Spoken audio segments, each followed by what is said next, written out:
Hello friends. मग आज आपण पुन्हा एकदा भेटतोय शुभ्रकलाच्या डे 7च्या सिरीजमध्ये, ज्याचा आज तिसरा दिवस आहे.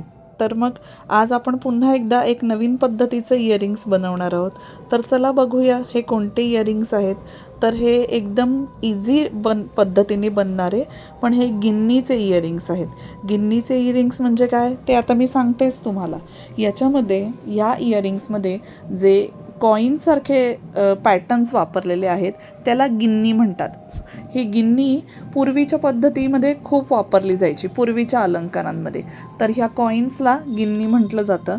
आपण राऊंड नोजचा प्लायर वापरणार आहोत, रेग्युलर जो प्लायर वापरतो तो वापरणार आहोत, गोल्डन कलरचे जे शेपचे इयरिंगचे हुक्स वापरणार आहोत आणि गिन्नी वापरणार आहोत. तर मग चला सुरुवात करूया बनवायला.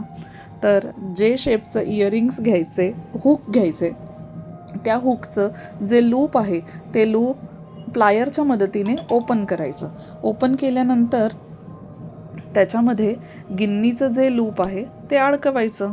तर मग आता बघा हे कसं ओपन केलं आहे. एकदम साध्या सोप्या पद्धतीने तयार होणारे, पटकन अगदी 5 मिनटात तयार होणारे इयरिंग्स आहे ते.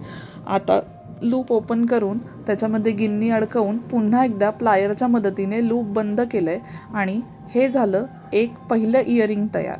आता असंच आपण याचप्रमाणे दुसरंसुद्धा लूप ओपन करूया हुकचं आणि त्याच्यामध्ये गिन्नी अडकवून पुन्हा एकदा आपण दुसरं इयरिंग सुद्धा तयार करून घेतलेलं आहे. अशा पद्धतीने हे सुपर इझी आहेत एकदम तयार करायला आणि एकदम सुपर इझी पद्धतीने सुपर इझी आपण वापरूसुद्धा शकतो. आणि हे सगळ्याच एज ग्रुपला सुंदर असे दिसणारे इयरिंग्स आहेत.